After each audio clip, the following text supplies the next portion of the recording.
Bonjour, je suis Alain Vesset, donc président d'Emis Conservation, et nous sommes en Brenne, donc le pays des cistudes, et en plein milieu d'un magnifique enclos de sites de ponte. Voilà. Et en face de moi, j'ai donc Frédéric Beau, qui travaille depuis quelque temps sur les émergents, et il va donc se présenter.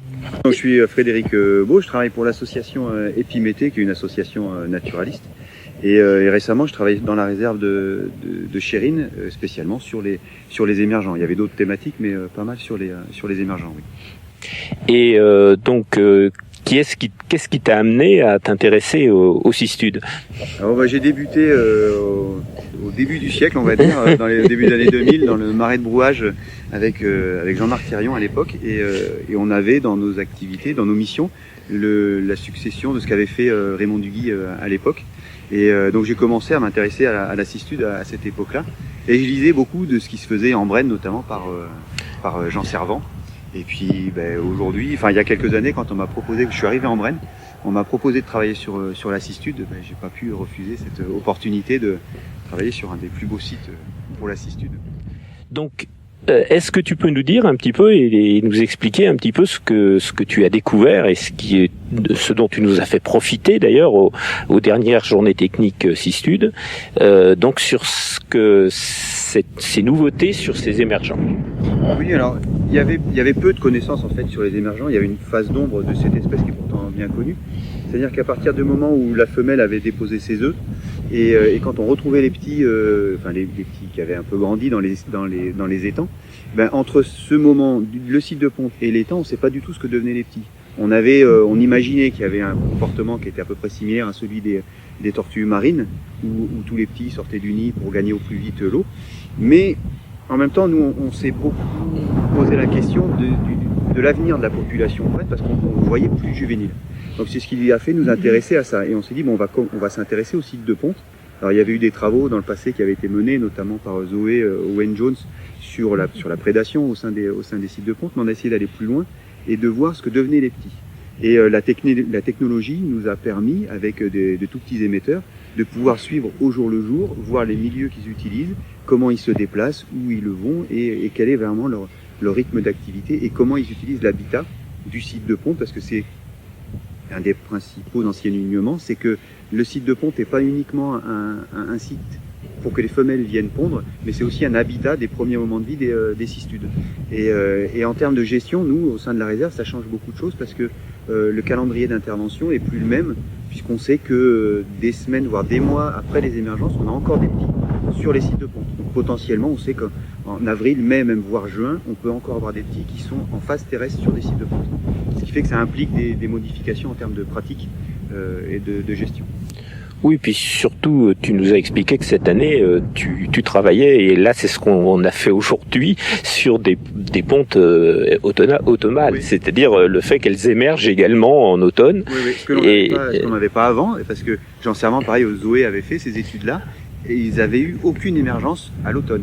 Et nous, depuis qu'on fait ça, tous les ans, on a des émergences, et on a au moins entre un tiers, et là, aujourd'hui, on est à 4 nids sur 9, qui ont donné lieu à des émergences automnales, alors qu'avant c'était qualifié d'exceptionnel.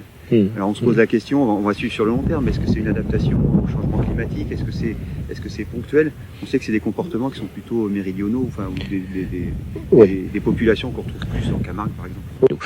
Et manifestement, ici en Brenne, la prédation est quand même est relativisée, donc si je comprends bien, est beaucoup moins évidente que depuis que vous avez fait ces suivis.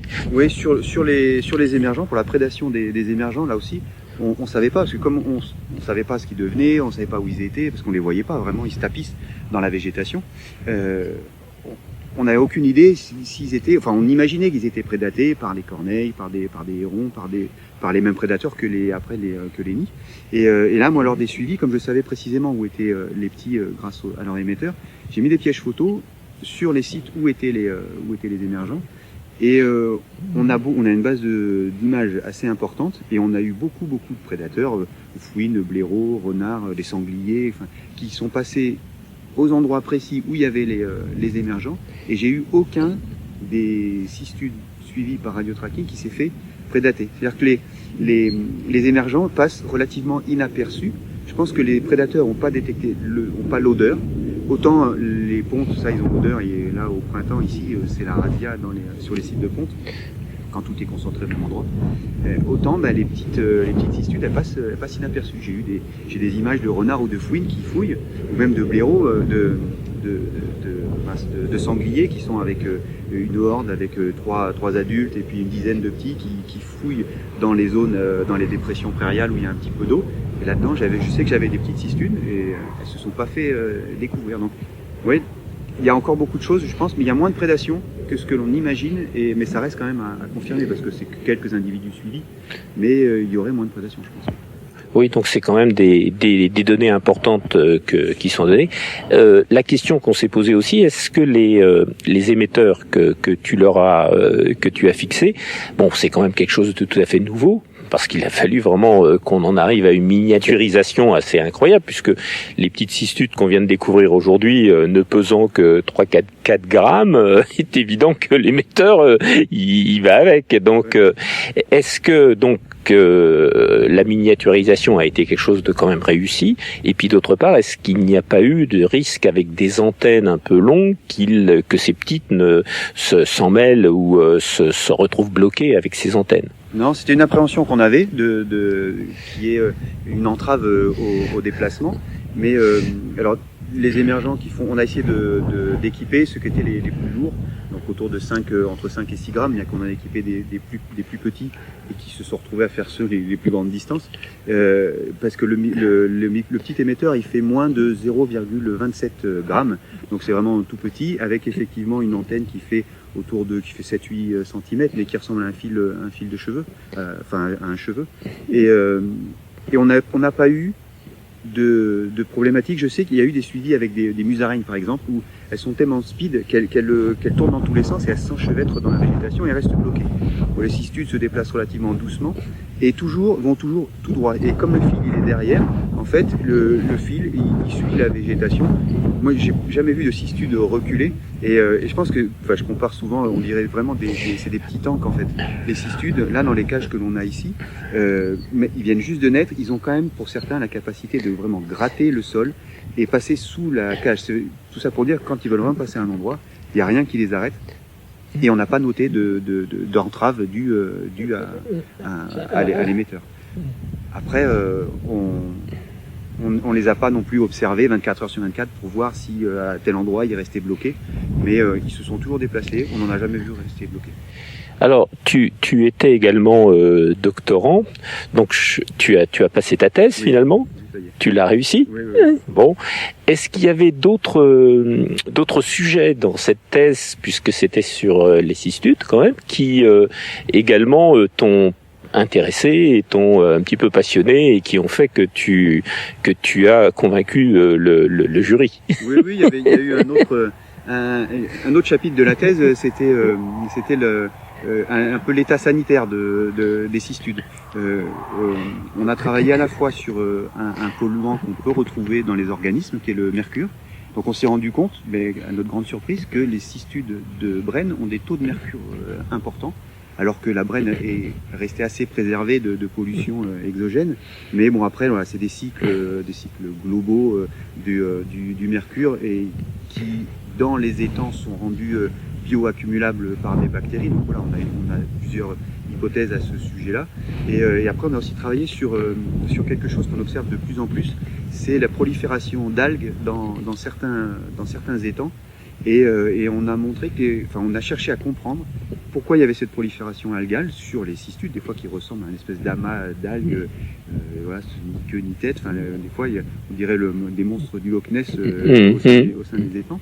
Et donc, quelle est l'origine et est-ce qu'il y a un impact sur ces cistudes-là? Donc, on a fait une première étude, c'est une première approche qui tend à montrer que une certaine utilisation des étangs avec l'apport de nutriments et puis des fortes densités de poissons, donc un développement vers une espèce d'intensification de production avec l'apport d'engrais, aussi l'utilisation d'azote pour réguler les taux d'oxygène dans l'eau.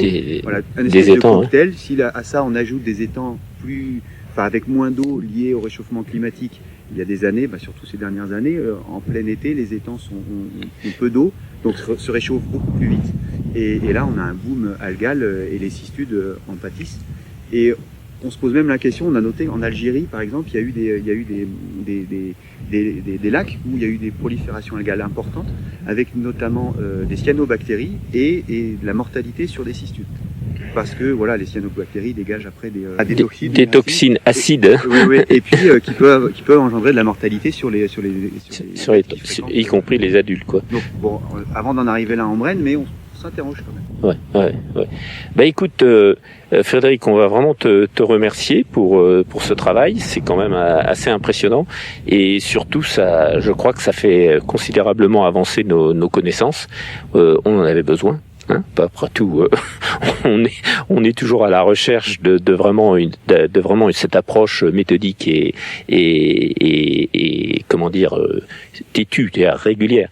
Moi, la première lettre que j'ai publiée sur la cistude, j'ai sorti un poème et ce poème c'était "Tortue, tu es têtu". Eh ben, il faut être têtu pour s'occuper de ces animaux-là et je pense que on a vraiment intérêt à poursuivre dans cette voie. Tu dois l'être un peu et puis merci d'être passé nous voir. Voilà. Merci à tous et puis Frédéric va nous laisser un petit peu son site et ses coordonnées pour son association, de telle sorte qu'on puisse le rajouter avec les liens que l'on fait avec notre site également d'Emis Conservation. Donc Frédéric, merci beaucoup pour ce travail, pour tous ces efforts. Nous remercions et nous vous disons tous au revoir. Nous espérons vous retrouver sur vos remarques sur les différents sites que nous allons présenter avec Emis Conservation et les moyens qu'on essaye de se donner pour atteindre le maximum de public. Donc à bientôt à tous et profitez bien de nos vidéos.